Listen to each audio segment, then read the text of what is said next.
I love a sunburnt country, a land of sweeping plains, of ragged mountain ranges, of droughts and flooding rains.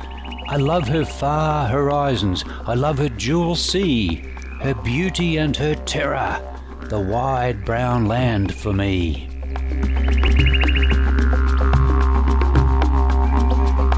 That was a popular stanza excerpted from My Country, one of the best-known works of poetry in Australia by Dorothea McKellar, which perfectly captures the natural beauty and the heart and spirit of Australia.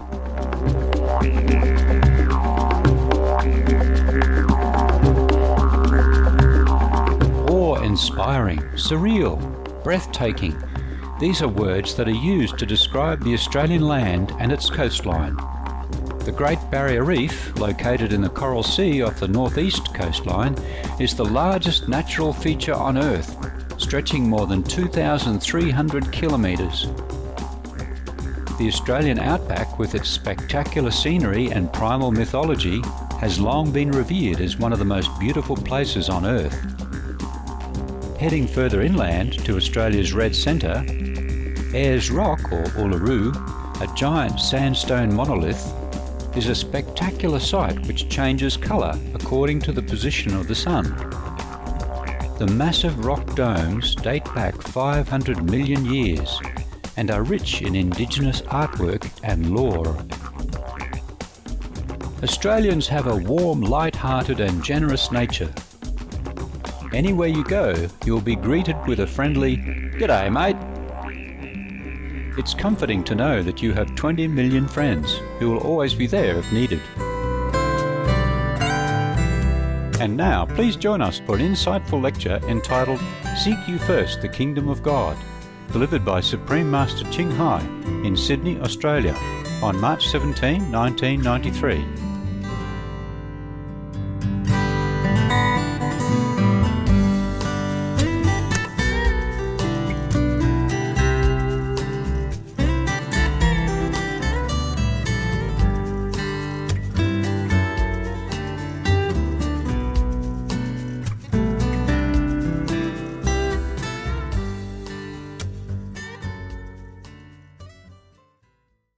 Trong thế kỷ thứ 21 này, chúng tôi được đào tạo trong một môi trường khoa học. Chúng tôi chỉ tin qua những bằng chứng, những thí nghiệm cụ thể. Chúng tôi hoàn toàn bác bỏ những hình thức dị đoan mê tín hay tôn sùng cá nhân. Nhưng với sư phụ Thanh Hải và pháp môn mà Ngài truyền dạy, chúng tôi đã gặt hái những kết quả vô cùng kỳ diệu, bất khả tư nghị. Làm sao chúng tôi có thể cắt nghĩa cho được hiện tượng một chiếc xe chạy với vận tốc 100 cây số một giờ, bất thình lình một bánh trước bị nổ, mà chiếc xe vẫn ngừng lại một cách an toàn và những đệ tử ngồi bên trong vẫn không hề hấn gì? Và làm sao chúng tôi cắt nghĩa cho được sự kiện thấy lại hình ảnh của những người thân đã khuất trở về cảm ơn với gương mặt rạng rỡ vui tươi? Những sự việc trên chỉ có thể cắt nghĩa rằng hóa thân của sư phụ ở khắp mọi nơi, từ cõi vô hình cho đến thế giới hữu hình, và sẵn sàng giúp đỡ đến tất cả những ai thành tâm nhớ đến Ngài. Và pháp môn Quán Âm trở thành một phương tiện hữu hiệu để báo ơn tổ tiên ông bà, như chúng ta vẫn thường nói: nhất nhân chứng đắc cụ hiền thăng. Thật ra cũng không có gì khác biệt giữa những người tu tập pháp môn này và những người không tu tập. Chúng tôi cũng biết thưởng thức thế giới này, cũng ham muốn, nhưng giờ đây chúng tôi chuyển những ham muốn ấy trở thành những ham muốn cao thượng hơn. Và chúng tôi cũng không tha thiết lắm với sự tranh luận, bởi vì sự tranh luận cũng bị giới hạn trong ngôn ngữ. Làm sao so sánh cho được với những chứng nghiệm của tâm linh? Những lỗi lầm chúng tôi cũng mắc phải, nhưng chúng tôi may mắn nhận được những lỗi lầm ấy qua những lúc thiền định. Kính thưa quý vị, sự quyến luyến về quê hương khó mà phai lạc trong tâm hồn của chúng ta. Chúng ta hãnh diện về nơi chôn nhau cắt rúng, dù nơi đó là một mảnh đất cằn cỗi, ngắn hạn, hay là những cánh đồng bao la bát ngát, màu mỡ, được bồi đắp bằng những con sông dài xinh xắn. Dù chăng đi nữa, những hình ảnh đó cũng là một phần của đời sống chúng ta. Chúng luôn luôn hiện diện trong tâm thức trong suốt một kiếp này. Rồi đây, qua những lần luân hồi, chúng ta lại có thêm những quê hương mới để mà nhớ nhung. Và cũng bởi vì màn vô minh dày đặc mà chúng ta quên hẳn rằng chúng ta còn có một quê hương đích thực, quê hương mà chúng ta cùng lớn lên, cùng chung kỷ niệm, mà chúng ta đã quên hẳn đi trong những ngày ngụp lặn trong thế giới ta bà này. Chúng tôi muốn nói đến một quê hương yêu dấu tên gọi là Thiên Quốc, là thiên đường, là thế giới cực lạc. A Di Đà là niết bàn, là nơi mà tiếng khổ cũng không, hà huống chi là chịu khổ. Quê hương này rất xa mà cũng rất gần. Rất xa là bởi vì ngộ nhận mà chúng ta cho rằng không có thực, nó chỉ gợi nhớ qua những chuyện thần tiên cổ tích, để rồi chúng ta mặc nhiên chấp nhận không có một ai có thể đến nơi ấy được trừ Phật và Chúa mà thôi. Và cũng rất gần ngày hôm nay, sư phụ chúng tôi sẽ chỉ dạy cho chúng ta phương cách để trở về quê hương mà mọi người có thể viếng thăm ngay trong kiếp này. Chúng tôi hết sức hân hoan giới thiệu với quý vị sư phụ Thanh Hải, là người mà truyền rạ các pháp môn Quán Âm để giúp cho chúng ta thoát khỏi dòng sinh tử luân hồi. It is not my wish to be in Australia. So whatever happened, please even forgive me. Even if I speak something that you do not think you agree with, or that you do not think you like it. It's also all the will of God, because I have no desire to come here.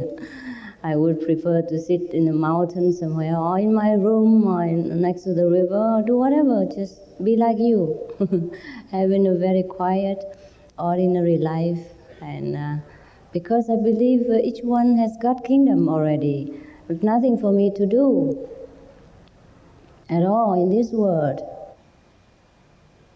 But God's will is always different. He dictates the way I look, what I wear today, tomorrow, where I should go next month, and etc. I have just been reading some books like Ramana Maharshi. Yes, he passed away long ago. Probably many of you know his name through books, and he was a great enlightened person. And he never traveled abroad. I don't blame him. He just stayed in his house, and a few people come visited him, or a handful of European and Indian people visited him. And some people ask me, why should the master never go out and teach his way of enlightenment for people? If he's supposed to have compassion at all, or wisdom at all.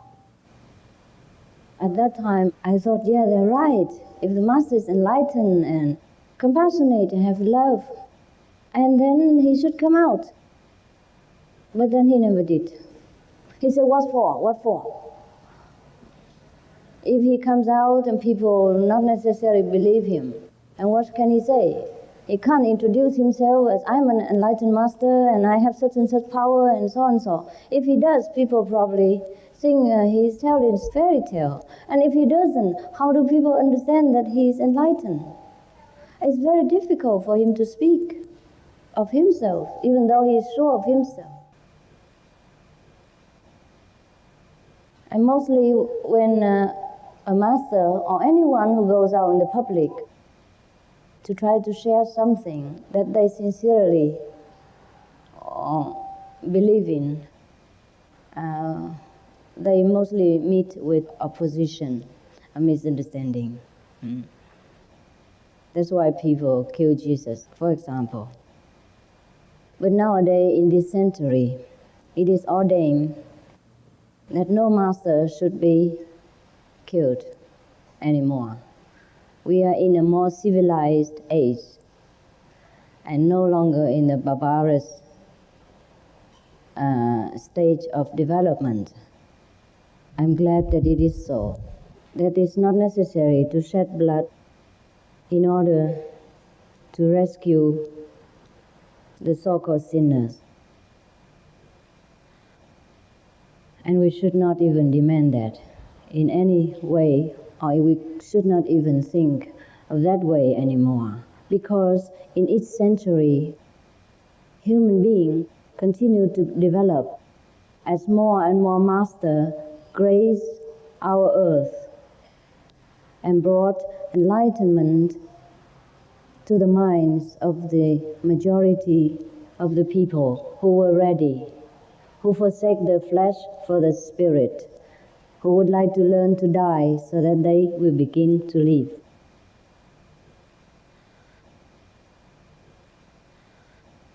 most of the time, when I'm willed by God to go around like this, exposing myself to the public for all kind of comments, I'm not unwilling to go. I'm not unwilling to go.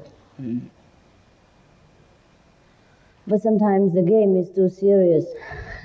And most people play too seriously, so it's no fun. Otherwise, I would have enjoyed and combined business with pleasure and had a little bit more fun, by the way. But most of us are too serious. We play the game of life, and we learn the lesson in our worldly, this so-called drama is too seriously. And many people cannot laugh, and they dare not cry sometimes for fearing other people take advantage of their emotion. But it is the correct so, because emotion is the thing that we should fear. Because of emotion, we tend to act overexcitedly about some matter that we do not agree, or we think that is not correct, or is not according to our opinion. Because of emotion, some of the world wars has broken out, apart from power struggle, of course, and economical reason. There is emotion in it. Sometimes it starts just between the 2 or 3 people or a group, and then we have war. Started from there. And sometimes religious wars also started through or by or from emotion.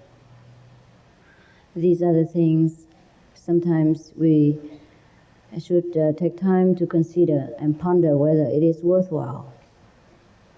Sometimes some people suggest that we forsake something or sacrifice something in order to attain something else, maybe of greater value, and we probably gone berserk.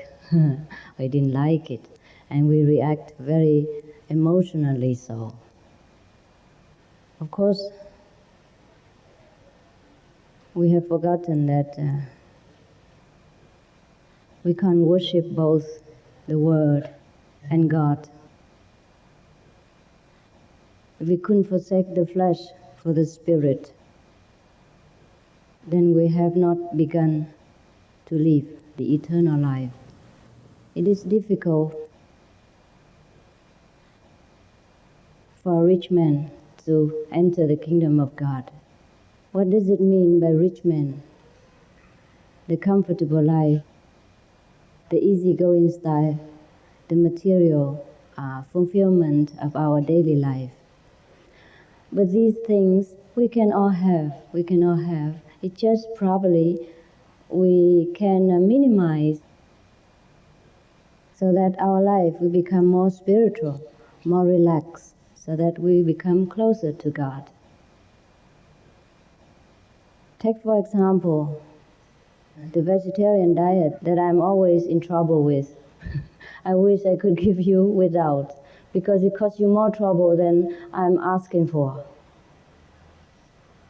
It costs trouble everywhere, just because that's a piece of beef. Nothing better than that. Now, for example, that diet, it is scientifically proved that it's good for our health even, and is economically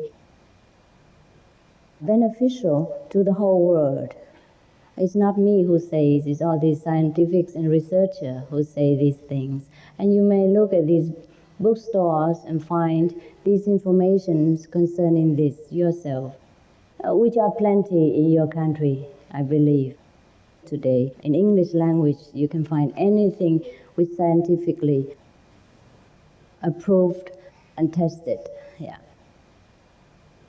And also, from many standpoints, if you have been associated with yogis and other practicing the peace of mind, you would, of course, know, before I mention even, that all of them, or most of them, prefer or know that the vegetarian diet is better.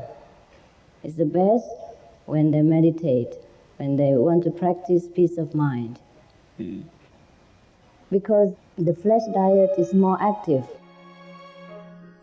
Some of the diseases related to meat consumption and or production, fatal prion diseases transmissible through air or milk, rabies, anthrax, sleeping sickness, Q fever, norovirus, swine flu, Ebola reston virus.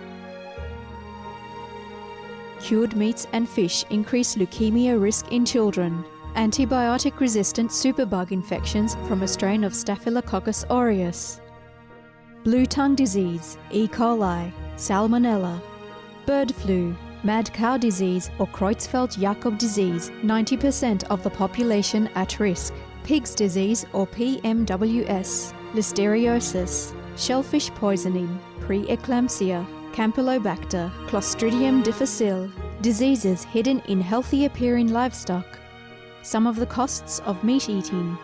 Infertility. Eating just one serving of meat per day increases the risk of women's infertility by 32%, with additional meat consumption increasing the risk.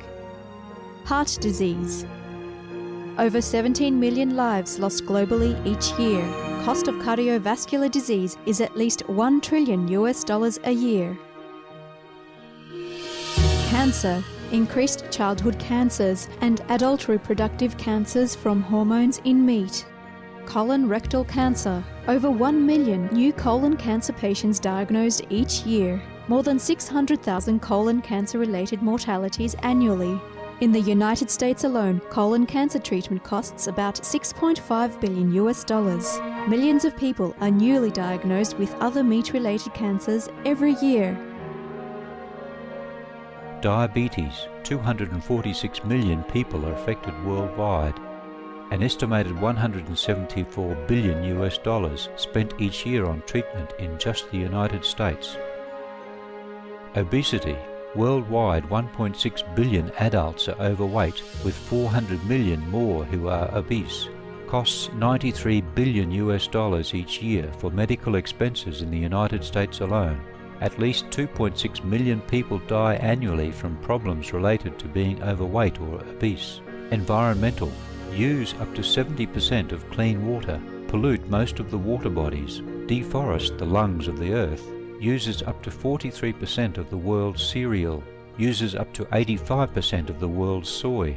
Cause world hunger and wars. 80% cause of global warming. Plus more. Some of the costs of milk consumption. Cowpox from milking cows. Bacterial microbes, pesticides and enzymes found in cheese derived from the inner stomach linings of other animals. Up to 80% of the calories in cheese are from pure fat. Breast, prostate and testicular cancer from hormones present in milk. Hysteria and Crohn's disease. Hormones and saturated fat leads to osteoporosis, obesity, diabetes and heart disease. Linked to higher incidences of multiple sclerosis, classified as a major allergen, lactose intolerance. Plus more. For help quitting, please visit. For more urgent information, please visit www.suprememastertv.com/killers. There are many food, just like medicine, they have different effect on the body.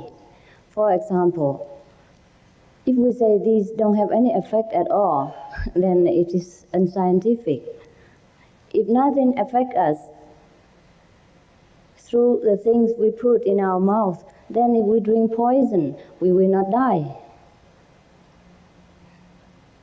Or we take anesthetic, we will not be unconscious for a while, so that the doctor can give us operation and we feel nothing about it.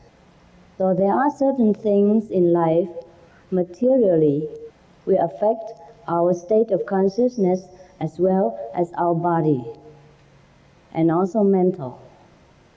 So when we take drugs, we are very blurred and sometimes unconscious. We take alcohol, then we're drunk, sometimes we have headache, or we can't walk straight. Yeah, certain kind of things in the material kingdom will affect us more or less. That you know. Some of the tragic tolls of addictive drug abuse. Over 200,000 deaths each year. Costs of $181 billion each year in the United States. $33 billion in the UK. Lifetime cost of current drug addiction amounts to $575 billion in the UK.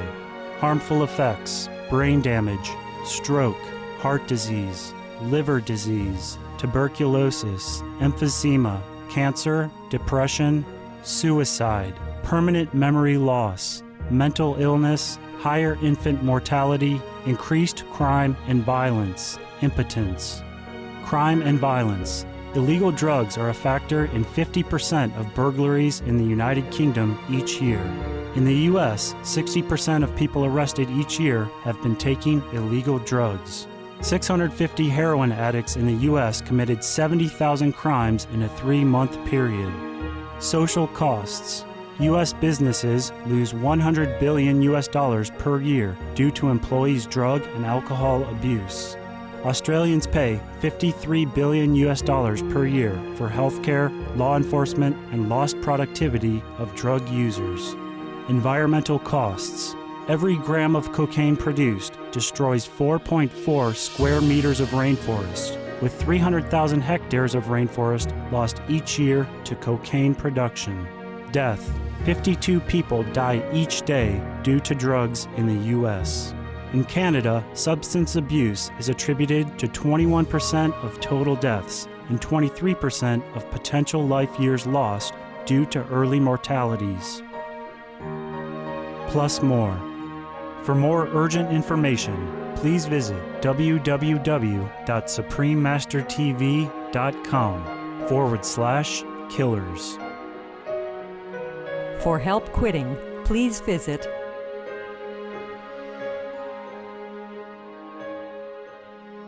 some of the tragic tolls of tobacco. 5.4 million smoking-related deaths per year worldwide. Cost of smoking-related illnesses, $96 billion in the United States alone. Depression. Light and mild cigarettes, just as harmful, causes cancer and diseases in animal companions, speeds the aging process. Toxic residues of third-hand smoke. Heart disease, coronary thrombosis, cerebral thrombosis, kidney failure. Cancer, mouth, liver, breast and colorectal cancer, lung cancer, esophagus cancer, kidneys cancer, bladder cancer, chronic obstructive pulmonary disease, emphysema, bronchitis. Stroke, impotence, additional harms for second-hand smoking, childhood arteriosclerosis, leading to heart attacks and strokes in adulthood. Sudden infant death syndrome, infertility, miscarriages and premature deliveries, childhood asthma, bronchitis, ear infection, cleft lip or palate, hyperactivity and aggression in asthmatic boys, circulatory problems in women. Plus more. For more urgent information, please visit www.suprememastertv.com/killers. For help quitting, please visit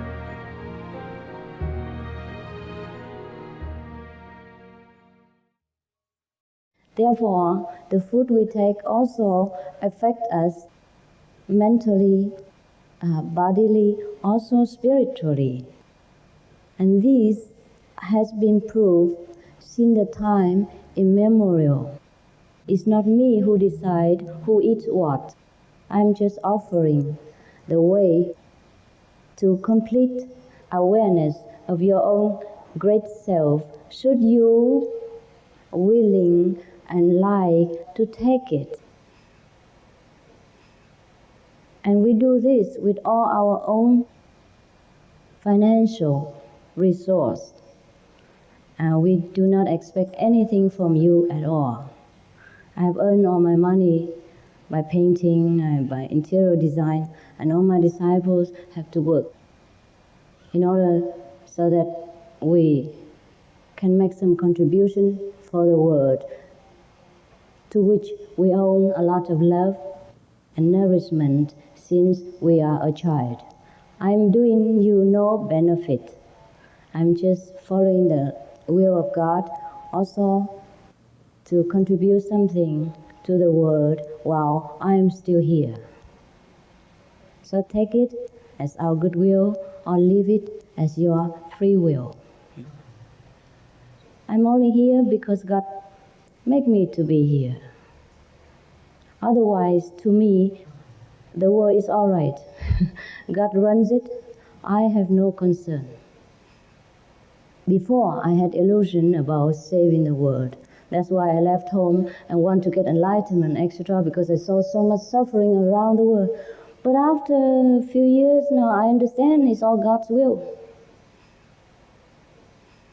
And nothing for me to do at all. But He made me do something. Perhaps if He let me sit idle somewhere in the mountain, it's also no good. I will also be rotten and also die one day, so He made me die on the road, perhaps. So all these things are easily understood when we are in a very calm state of mind and put aside our excitement and prejudice. In the ancient time, if we want to learn this kind of enlightening method, it's not easy. Therefore, most of the people make a myth out of enlightenment that is reserved only for some exclusive people who look like angel and saintly with beard flowing and white robe flowing and walking in the air and things like that. Or it should be. Maybe judging from my experience around the world, it should be. It's so difficult to convey to the people at large how easy it is, since they have been so used to with struggle and complicated life. But I can assure you again and again, it's very easy. If I can do it, such a small person like me, you can do it probably better. You have more strength. Your brain is bigger than me, judging from size. You're taller, stronger, and you have accomplished more than I have in your life. Your country is more civilized than perhaps my country, or supposed to be my bodily country. Yes. My country is much more civilized than any country on earth. But that I can't prove to you, so I don't talk about it.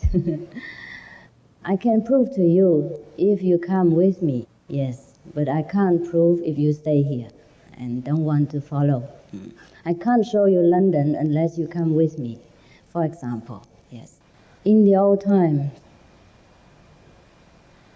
most of the masters, they do not go publicly to preach what they know. Because first, for a simple reason, that any master would believe that there's nothing to do for them. They have become accustomed to looking upon all brothers and sisters as God manifestation. And all of them has God inside. Therefore they feel they have absolutely nothing to do. Lao Tzu, he says the same. He says there's nothing to do under the sun, under heaven, yes. But then again and again, sometimes people discover them, or it is by the will of God that the people discover them. Then they will be in the spotlight. And then one by one, two by two, and then the so-called master will be forced into the open. But then, at that time, because of the media and the so many inconvenience about politics and the situation prevailing at that time, so not many masters truly are widely known around the world. We didn't have enough communication, we didn't have enough transportation convenience. Therefore, most people, whoever can know this kind of master, look upon them as sacred, as holy, as rare, as respected. Very rare species. Nowadays, if a master do the same thing, then of course only a handful of people know. But then it's still more than the olden day, when there is no communication system available. In the old time, we do not have enough material comfort. Therefore, there's not much to cling to, not much to be attached to, or it's not hard to put down. And today, we have too much of these available to us.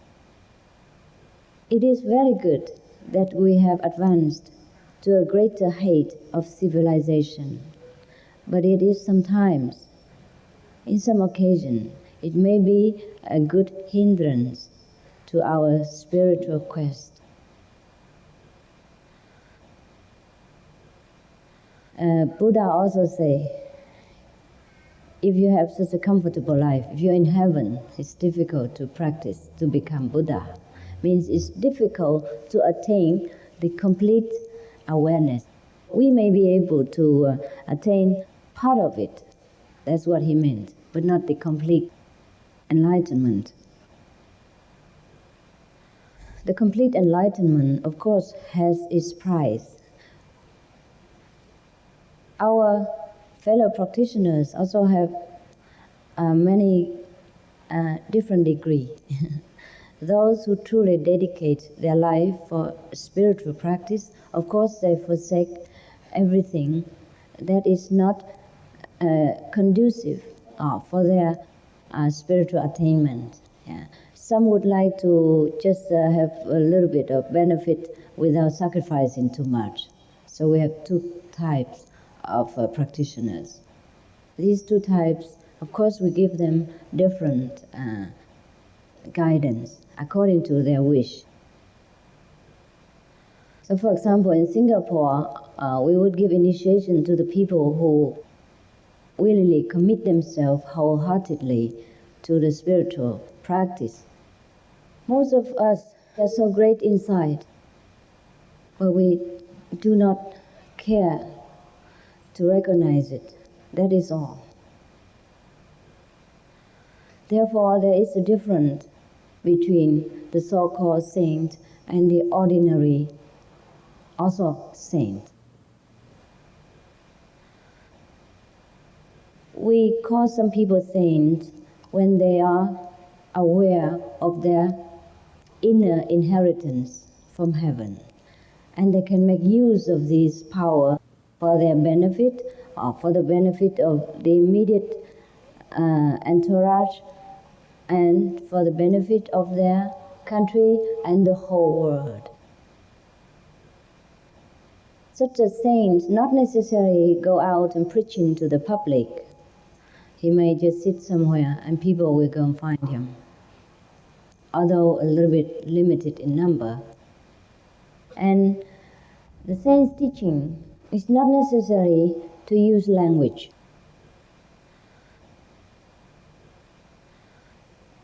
Language is very secondary in nature, in conveying the message of heaven. There is one way, the highest way, from inside, and using the wisdom, using the heavenly language to convey, and that doesn't need the master present nor master speech. But in our world, if we do not use language, sometimes people cannot understand, cannot clear the doubt in their intellectual understanding or in their mind. Therefore, language is a second choice in some cases. But when it comes to actual transmission or recognizing the self, the master doesn't need to speak. Both have to be silent, the master and the so-called master and the so-called disciples. Both of them speak in silence. And that is the highest form of speech. It's only when any master go out in the public that people expect him to speak. Then the master has to do so. But while speaking, there is other thing underground, in silence, is also given to the ready audience, the disciples. Therefore, some people will see some wonders while listening to the lecture, or seeing the master radiating light, or seeing the whole lecture hall filled with light, and all the people kind of engulfed in the light. In this material world, we often ask for material miracles. Therefore, perhaps sometimes the master has to resort to miracles in order to attract people to come and then give them something immaterial. But that's a very rare case. Because, for example, there's a master who always works miracle. And people don't talk about his greatness or his enlightenment, just talk about miracles all the time. I said, do you know such and such? Oh, he can do that, he can materialize that, and all you hear about is a ring and necklace and all kind of things, and you hear nothing from heaven. That can have a side effect on the people who are material-minded, too materialistic-minded. Therefore, most of the masters avoid to use miracles or use it in silence and underground, and only the one who receives it knows it. And mostly the people around him or her doesn't know. Even the very close disciples or the close to the beneficiary doesn't know, except when they are together. For example, in an accident or something like that, then they would know. Many times I am asked by people who go into a private interview that I should bless them, heal their sickness here and there, one and another. And I was often, just speechless. I was thinking, I am giving you the whole kingdom, and you only want that. You only want this physical, ephemeral body. And even if I cure you today, you get sick again tomorrow. Eventually, we will die anyhow. But most of the people who came to interview are so materially preoccupied that I can't say much more. Even if I told them that the whole healing power is within themselves, if they only turn into the kingdom of God within, they have everything. God will bless them with all kinds of things that we can't even imagine. We will achieve even in the deepest prayer. I have found that many of us have no self-confidence, no faith in our greatness, in our supreme power. And that is the only problem. That is the only sin that we commit that worth talking about. Otherwise, in my opinion, no one sin at all. Just the force of karma which is at work, which drives them to do this and that, to go here and there, to be good or to be bad. Except when these persons, for some exceptional merit, they come in contact with some saint and sincerely sit in the presence of the saint and derive direct magnetic blessing, then they change their life. They feel different. They feel love surging in them. They feel power stirring within themselves. They feel the wisdom awakened. Why we are often sick, or people have sickness, despite all the medical advancement and all the luxurious life that we can afford. It is because we are out of touch with our supreme power, which regulates all things, which runs the whole universe. We go against it, or we are ignorant of it. That is the cause of all our misery. I wouldn't say that anyone who have initiation or enlightened and all disease will disappear immediately, although in many occasions it happened with our fellow practitioners that I know of. In many occasions it happened immediately, that I know. But not because they came for physical fitness, just because they were so sincere, they tried to look for God, that even their physical discomfort also disappeared. But I wouldn't say that everyone would fall into this category. But gradually, even each one will achieve this state of ease and comfort. And all the disease of the body, disease of the body will disappear in a great percentage.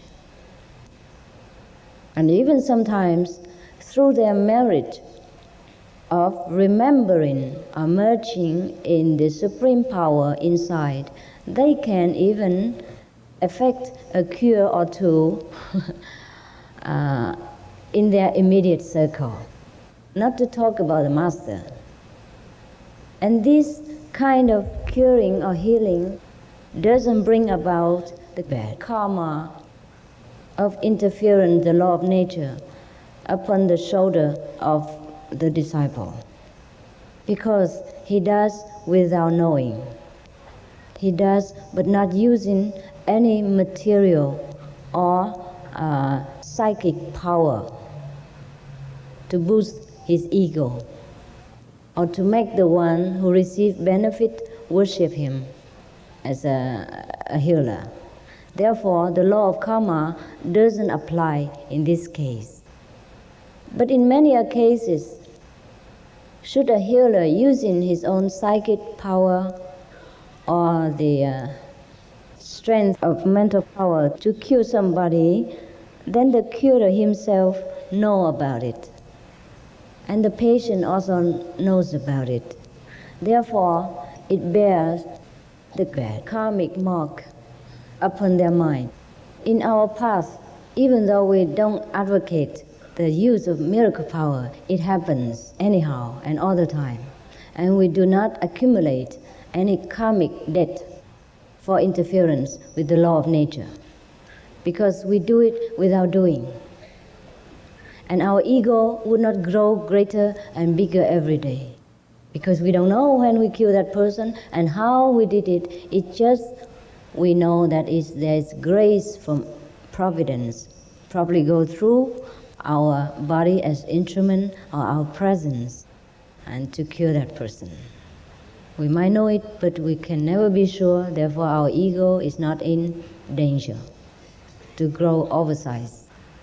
Therefore, if we truly look for miracles or any power at all, we should look first to the supreme power.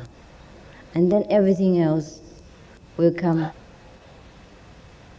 into our life without we wish. That's why Jesus said, seek you first the kingdom of God, and then all the things shall be added unto you. All the masters actually work together. By thy fruit shall thou be known. We teach people all the good things that to keep the social security in order, like you do not steal people, you do not commit adultery, and you do not take alcohol and that, and teach people meditation to quiet their mind. Some of the tragic tolls of alcohol. 2.3 million alcohol-related deaths per year worldwide. Cost of alcohol-related illnesses. $186.4 billion in the United States. Up to $210 to $665 billion globally. Disease. Higher amounts of alcohol increase the cancer risk. Even half a glass of wine daily increases the risk of mouth or throat cancer by 168%. Cancer of the liver, breast, colon, esophagus, rectum. Liver disease. Cardiovascular disease. Metal toxicity. Brain damage. Amnesia and dementia. Brain shrinkage. Organ failure. Heart, liver, kidneys, stomach, pancreas, eyes. Birth defects.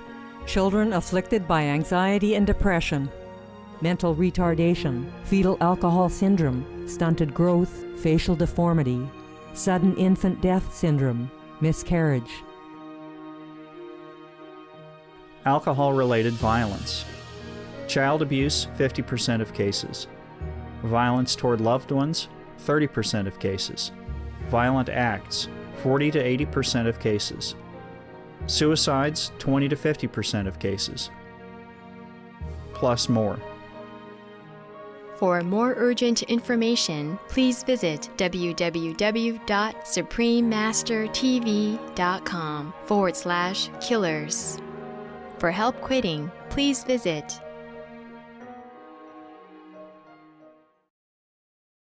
And if you see our so-called disciples or fellow practitioners are beaming with happiness, with love from within themselves, then you know that it is the good fruits.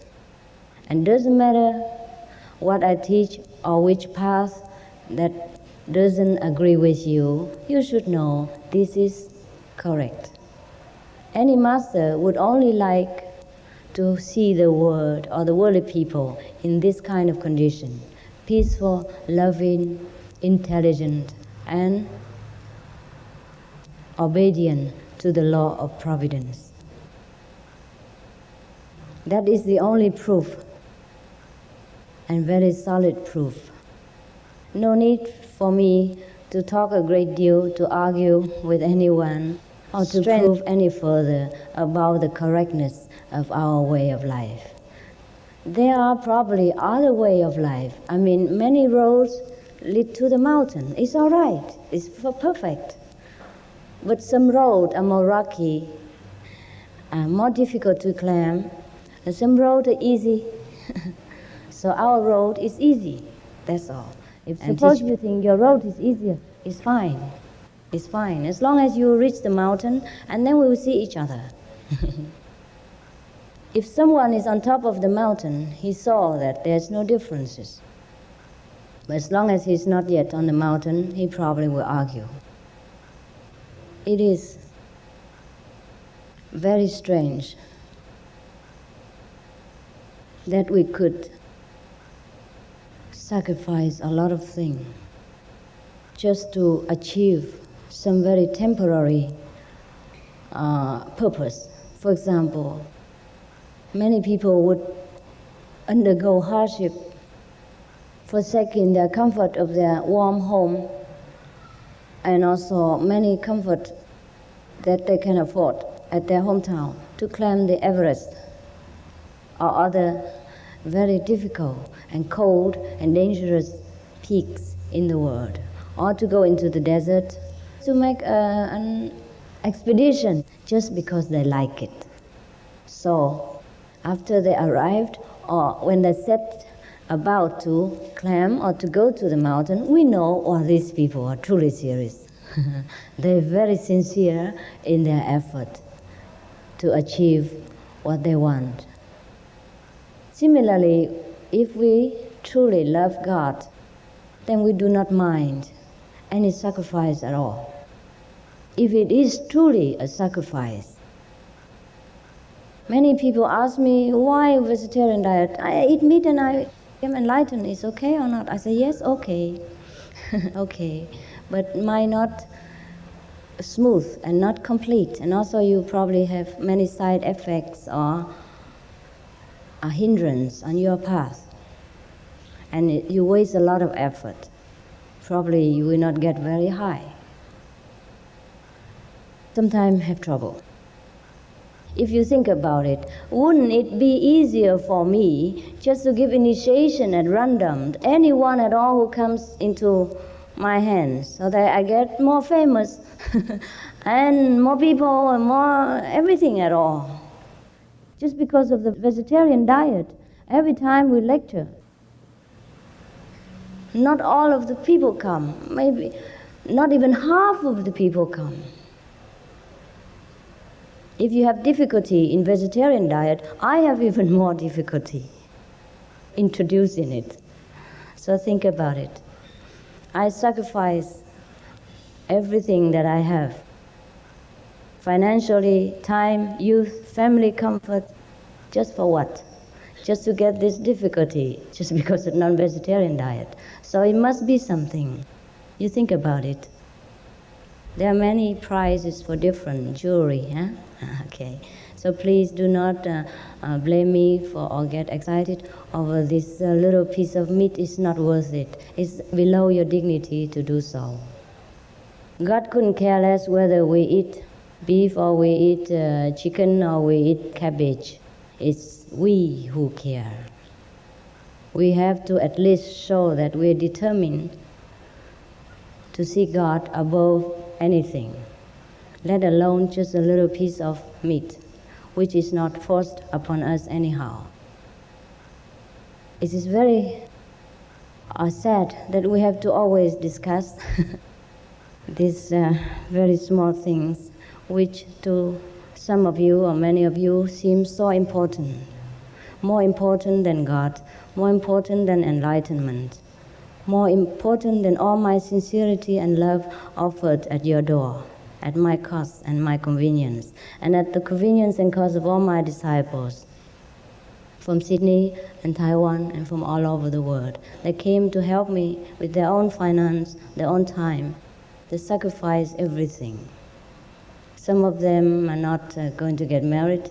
They live in tents with me in order so that we have saved enough finance to come here or other places to see you and other people of the world, according to God's will.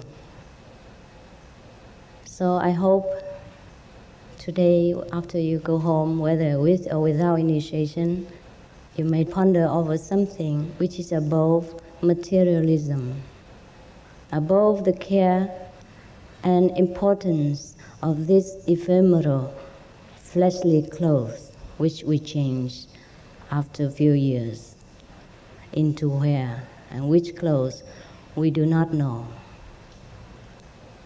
If you want to know, we offer you this opportunity, and you may select which planet you go later, which kind of places that you prefer to go according to your achievement. But if you would not like to select it, you prefer to go unknowingly with the angel of death or the angel of life, then you may do so. And I wish you a good journey wherever you choose to go. Thank you very much.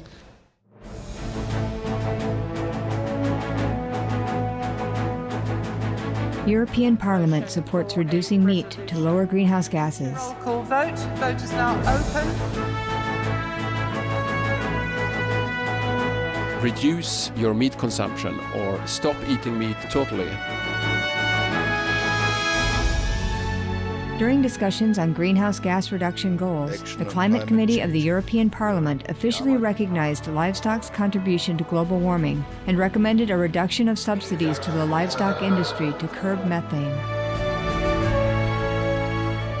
The European Parliament has adopted its own position on climate change as an institution. And as a Vice President, one of the proposals I have made is in line with your own, which is that we should eat far less meat because that's one of the major sources of greenhouse gases. Please eat less meat, and let's make taxes on meat. That's definitely one of the issues we're talking about. I'd like to tell people what the cost is of eating meat for the environment worldwide.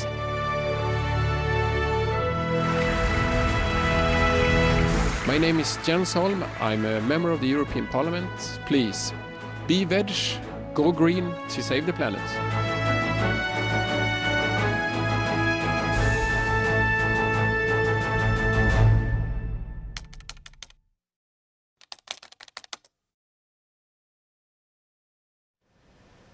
Please briefly outline Guanyin method and why this method is better than others. Guanyin method is not really a method, because when I supposed to teach you the method, I'm just in silence, and you were also in silence. But then you will hear the word of God, the music of heaven. And this music will wake you up from the slumber of your sleep. And the God power within us, the supreme wisdom, will begin to work again in a proper way. We came to this human life just so that we can bless the world, using this supreme power. So if we don't use this to bless the world, then we often are mostly in misery. That's the cause of the misery of the world. That's why after the Guanyin so-called method transmission, most of the disciples, the advanced, quicker disciples, they will be always in happiness. And whatever they do is fast, efficient, and very clear. And they have bliss, security within, because they have fulfilled their duty as a human being on earth. We are not being human for nothing, not just to eat, to sleep, to have children, and to die. It's not the human purpose. So the word within us is the supreme power that we have it, inherited from the Godfather. So we have to use it. We are human. Everyone says human life is so precious. But in which way? Just so that we live 60 or 70 years and we die, mostly in sickness or misery, without any wish fulfilled? Is that all there is to human life? Think about it. Yeah? Guanyin method helps you to know your own power and use it to bless the world. And bless yourself, of course. You are included. How long does it take to get enlightenment? That long. At the time of initiation, you just sit and you got it. Okay? Animals are living beings, but also plants and vegetables are living beings. They feel and sense killing in a more subtle way than animals. So where's the difference? And why be vegetarian if we need the proteins and amino acids and vitamin B12 of meat? All this vitamin B you can find in yeast, even. The plants have life. Same with the wood and everything else. But when you cut a branch of tree or plant, it grows into 2, 3 more. And when you cut the head of an animal, it doesn't grow anymore. The Buddha also ate vegetarian, and God has said that He give us fruits and herbs in the field for our food. So we shouldn't reject His offer. Huh? I think it would be offending to God if we don't take vegetarian diet, because He offered it to us. And go home and look at the Old Testament, first page. Will everyone who gets initiated gain liberation or enlightenment? For sure. Provided he doesn't desire to go back to his old way of life. But he will get liberation anyhow, just take a longer and more suffering for him, because he desired. Enlightenment, you get it right away anyhow. Taste of the enlightenment at the time of initiation.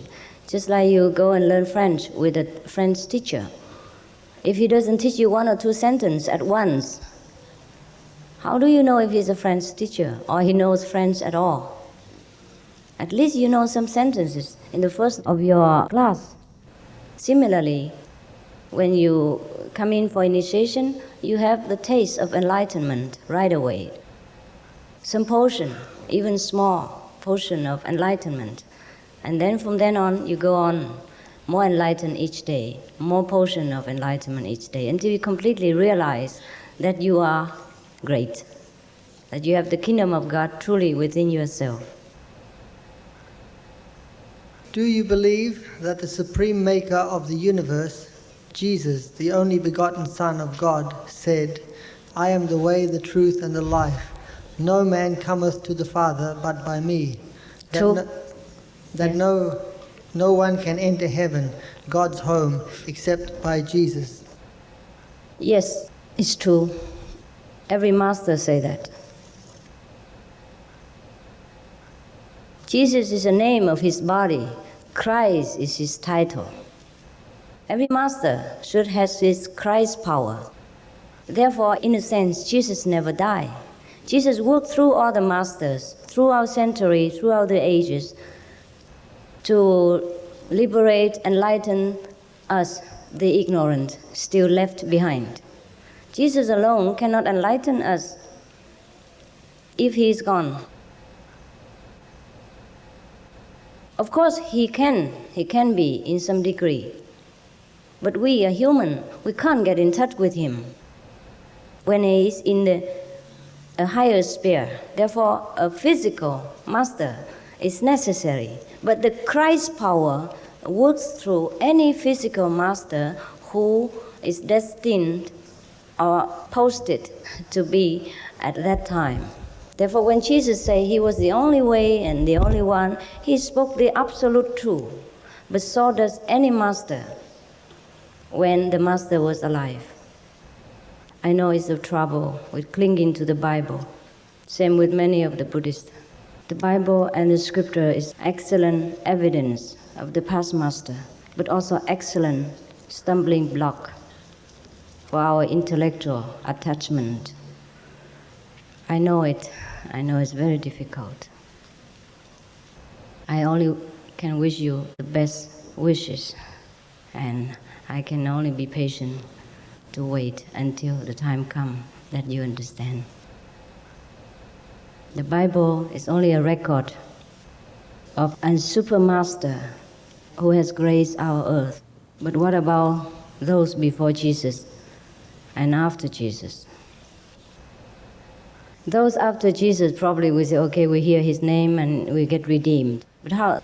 Billion, trillions years before Jesus, there were no one to rescue them or what? Father is so merciless that to send only one son and only one time. Could he be so stingy, you think? If Jesus really redeemed all of us, can you truly answer me? Why we are still in ignorance? Many things we don't know. Heaven we can't contact. To some people can. When they pray very deeply, sincerely to Jesus, probably he appeared to them and teach some of them, but very few. He didn't appear to all of us. But to our disciple, he would, because we know how to contact him. We can ascend up to his level and get his teaching directly. I'm not teaching anything different. If you would like to see Jesus and God, I just help you. If you would like to see Buddha, I help you. That's all. But if you believe it, instead of clinging to a past record of a great master, most of which we do not understand. What is the deepest obstacle to achieve enlightenment? The greatest obstacle is you don't want it. Otherwise, I offer it at your doorstep, no cost, no condition, no binding, nothing at all, absolutely whatsoever and forever, and you still don't want it. That's the greatest obstacle that I can think of. Why do people call you master? Why not? There's so many masters. Master degree in science, master of smith, master of jewelry, master of machinery, any kind of master. If I'm teaching them something and that has the effect for them, it makes their life better, smoother, more beautiful, more blessed, more blissful, more happy, and more joy, and more wise. Why shouldn't they call me master? But it doesn't matter to me. You can call me brother, sister. Yeah, some people call me small sister. Some people call me little high, high, yeah. They call me many names. Some people call me mommy, mama. Yeah, they call me many things. I don't mind.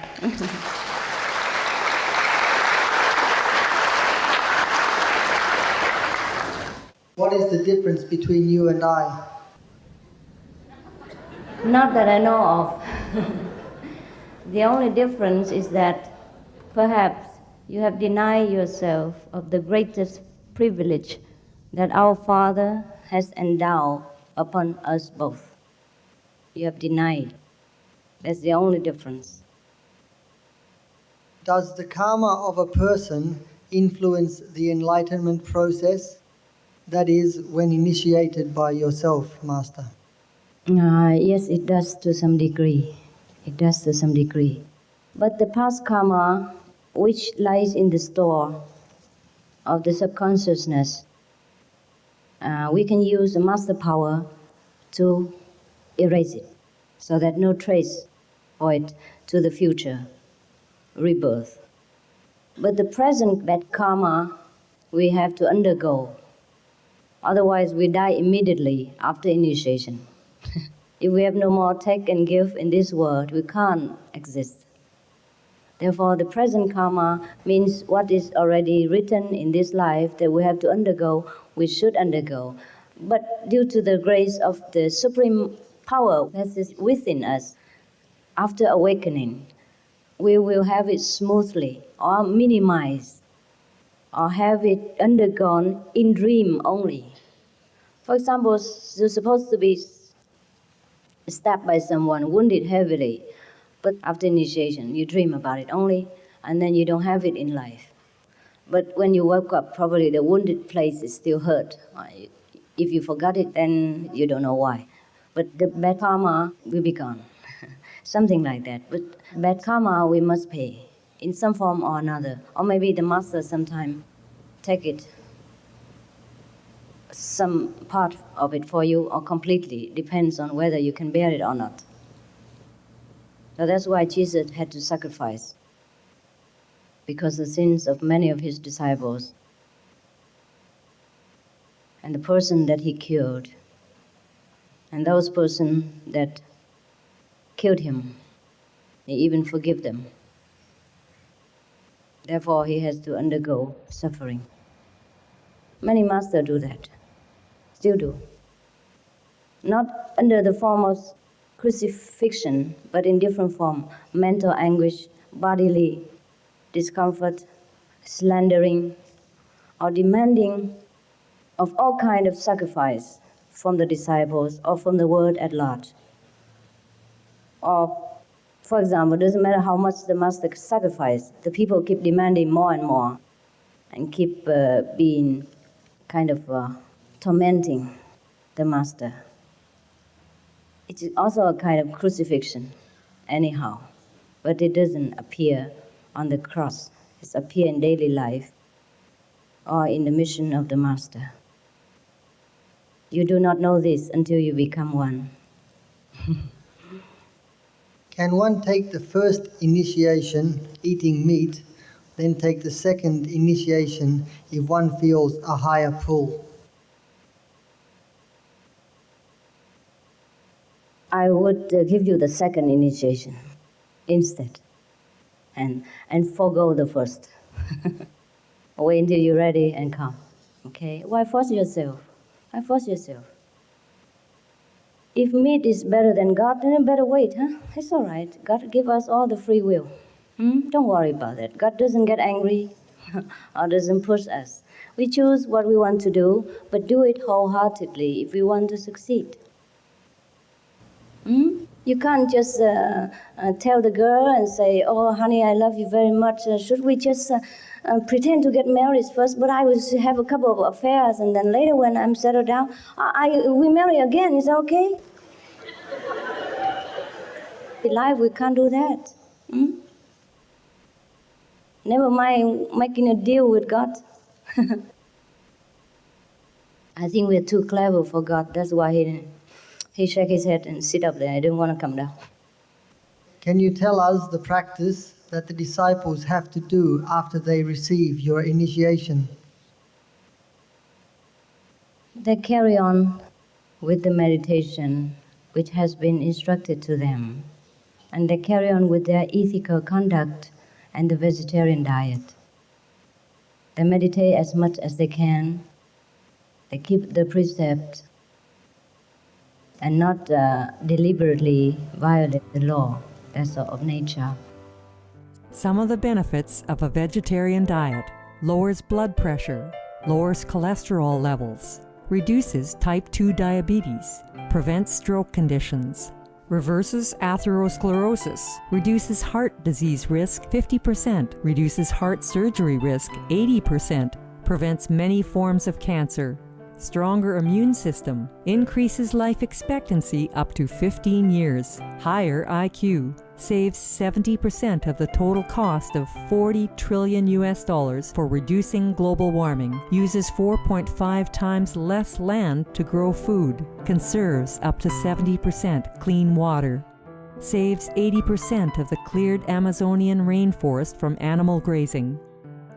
A solution for world hunger.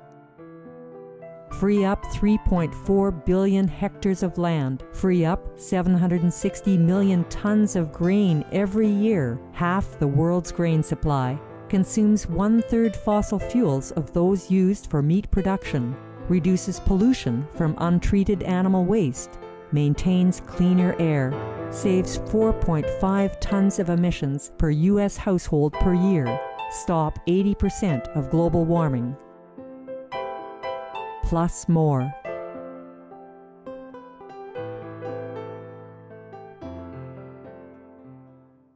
And whenever they have problem, obstacle in their meditation, they will write to me or call inside for help. Yeah, that's what they do. And they carry on with their daily work, just as before, just maybe more lovingly, more aware of their responsibility in this world, and more effectively, since they have more intelligence and more original power from within, not from the computer brain. How can you tell the difference between a frail soul and a bad soul? You mean someone who not deliberately want to do bad things and just give in to temptation and that? Well, they are weak. It's not the soul, it's the mind that is weak. And if they have also a weak and tempting association with them, then of course their frailty grow greater each day.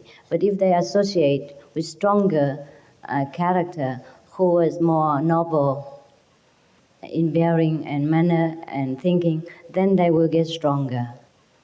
And there is no such thing as bad soul. All souls are good from God. Only the bad minds.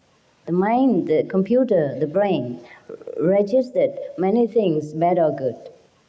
And he put it out accordingly each day. Now, if a person is associated often with a very so-called rough background, then he get acquainted with this kind of habit, and his brain registered only these kind of so-called bad actions. And therefore later, in similar circumstance, they registered too much, and we give out daily the same information. Therefore we call that person bad. Actually, we should call he has a bad habit. It's not bad soul. Our habits, good or bad, depends on whom we are associated with. In India, people very much praise and hope for the association with the great practitioner, whom has peace of mind and who radiates invisible energy, who heals anyone who comes to him or to her. This is what we call satsanga, means the association with those who knows the truth, who turn toward the truth, and who understand completely the truth. They even go to the extent as to say that if such a person who are always in tune with the truth, with God, with the supreme power within. They just look at you once, and your life changed. So the association is very important. There's no such thing as bad soul or good soul. Why do some people never experience God even after so many sacrifices? Because they go the hard way. God has prescribed a way for us to get in touch with Him, and we deny it. We show this to you. The way we show to you, that's the way to get contact with God. There are probably other ways. Then go and find them. If you don't appeal to this way, and try to find another way. Whichever way you find, if that gives you the light of heaven and the sound of God, that's correct way. Because these are the signal from heaven. These are the manifestation of our wisdom inside, which can lead us back home. How does one overcome fear in daily lives? If we don't know God, it's difficult to overcome many things, not only fear. I was very shy before. You don't know me. I hardly had any friends. I don't speak much. And I'm often alone, even now. If I'm not come out speaking to you, or if nobody requests me to come out see them, I'm always in my room, or in my tent, or wherever I am. I'm not coming out or go out to play or disco or shopping. I don't do anything like that. I'm very shy. And if after seeing people in the airport, if they don't give me a quick exit, I will grow very moody because I'm very shy to see people over a long period. I like to disappear as quick as possible. But then, even before, I can't imagine talking to a large audience like that. I never talk. I don't know how to talk. But God made me like this. God made you overcome fear, nothing else. So accept. We turn back again to our birthright, to our birth duty, to find God, to bless this earth. We can't hardly overcome anything. Can you please explain Manjushri's sword and its application to everyday life? Manjushri's word is the supreme wisdom. It's the sword of wisdom, which is prescribed in the Buddhist sutra. Yeah, it means when you have wisdom, you cut through all attachments and entanglements and obstacles in this world. So it is likened into a sword, which cuts everything. It doesn't actually have a sword, just a wisdom which cuts through all things. So we are not bound in this world anymore. That's just a parable. Manjushri is a Sanskrit term which denotes a bodhisattva in Shakyamuni Buddha's time. He was one of his greatest disciples. And his name is Manjushri. And he's supposed to have a sword to cut through all obstacles and everything. That's called the sword of wisdom. Okay? If one is a practicing tantric worshipper of the goddess, working with the senses, how would this path affect this practice? It doesn't affect it, but I think you have been graduated. Huh? You work with the senses, and now is the time to work with the soul. If you wish to go higher, then you just practice this path. How many gods are in this world? Trillions of gods. Look at you. All of you are gods. Just you don't know it. There are 4 principal points in Buddhism. First, suffering. Second, the origins of suffering. Third, release from suffering. Fourth, to approach salvation or enlightenment. Later on, Shakyamuni Buddha found the only thing to gain absolute emancipation is to suppress the ego, self-denial, because the self is the origin of suffering. In Buddhism, why is it necessary to suppress one's ego when it is so crucial on most levels for survival and self-respect in a practical sense? Actually, the Buddha did not mean that we have to humble ourselves in the society or cut down our success just because we want to suppress the ego. Actually, to suppress the ego is not by mental practice, not by observation, it's not by doing anything, it's just by getting in touch with the kingdom of God. Get to know the higher ego, the higher one. If you know something better, then of course you automatically, the lesser one, you will not rely on. Suppressing the ego doesn't mean we have to go through a vigorous asceticism or do anything about it, or have to wear very dirty clothes in order to show our holiness inside, or to make people think that we are having no ego. To have no ego means you already merge within the God kingdom. You do without doing anymore. You heal without healing. And you do things according to God's will and never claim credit. But still, in the social life, we keep the same position. We do the same work, perhaps, if that's God's will. Should God will us to forsake our duty or job and do other things for Him, then we would do it. At that time, we truly suppress the ego, but without losing self-respect or the position in the society and also the respect from other people. We would just absolutely surrender.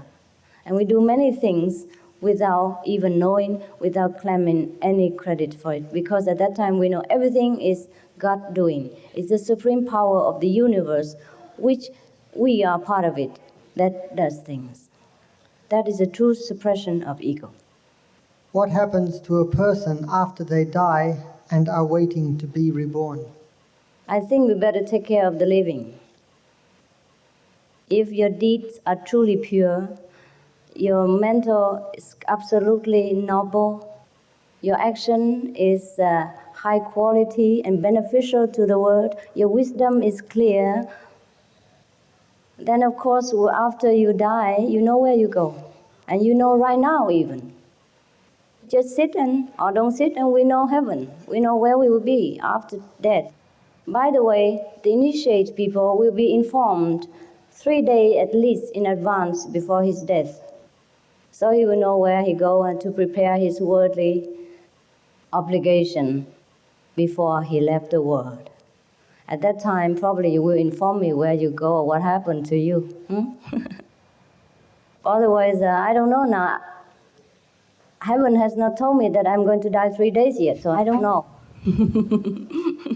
Okay, we better take care of the living. Take care of ourselves while we live, and then we know how we die. It's no need for me to answer because each one is different. The individual death is different. The individual way is different. Look at your present and know what awaits for you in the future. If your life now virtuous, clean, sympathetic to all, and respecting to the higher spiritual value, then you surely go to heaven, and nothing happens to you after death. You immediately go to heaven.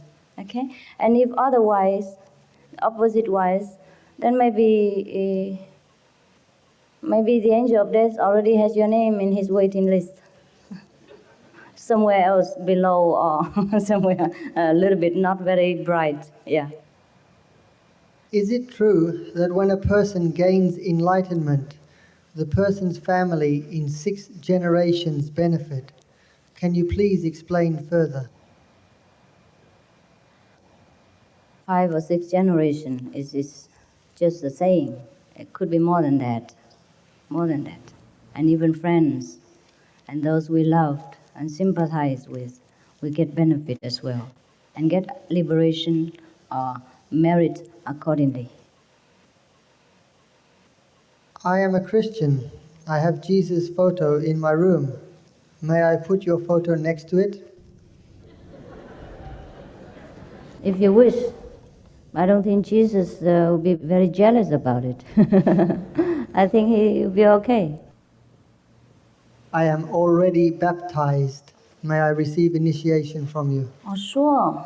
With honor. Why not? Is there any value in suffering? Yes. Great value. So that we learn to go upward and we don't sink to suffering again.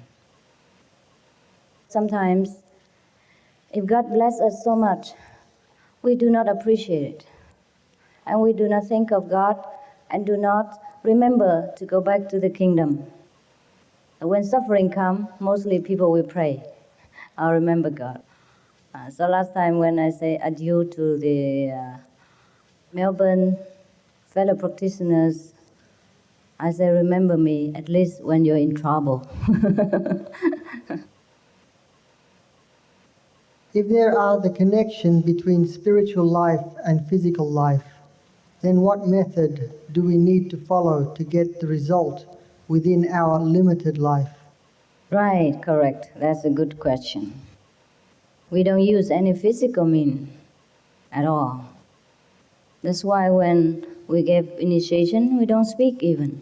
We might give some instruction before, like how do you sit so that you're comfortable, and where should you pay your attention, how to collect your attention, that's all. But when we transmit, it truly help you to remind you how to awaken yourself. We don't speak at all.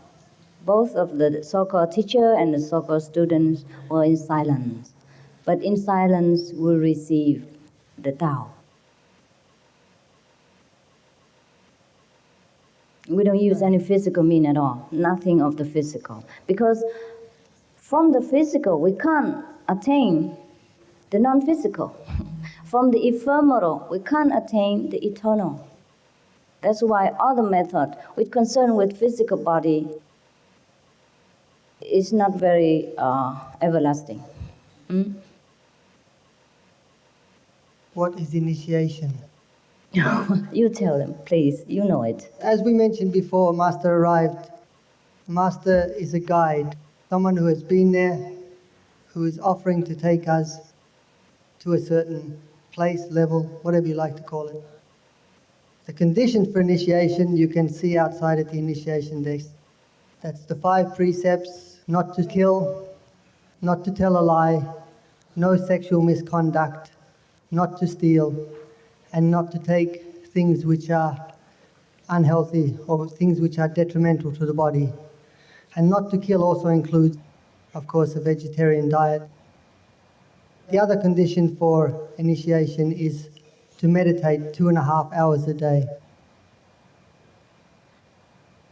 That can be divided, yeah. Yeah, which does not mean necessarily has to be 2.5 hours at one go. It can be an hour in the morning, half an hour at lunch, an hour at night, as it is convenient for you. That is on the physical level only. It's time has come that you realize that you're greater than the body and you would like to know more about your own great self. That you truly would like to fulfill our human duties on earth as God prescribed it. That is the inner awakening. It's not only the physical fulfilling of these precepts and that and this and other. It is truly the time that yourself awaken and wanting to know more about yourself.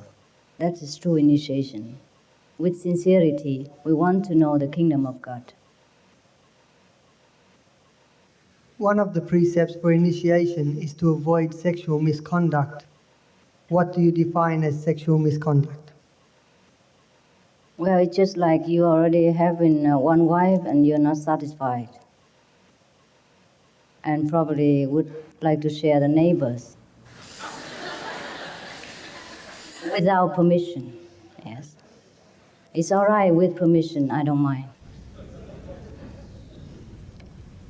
If good people go to heaven and bad people go to hell, where does that leave the not so bad nor good people? Probably say in between, huh? Or maybe they go to hell a little bit and go heaven a little bit, huh? Have fun in both sides. Yeah.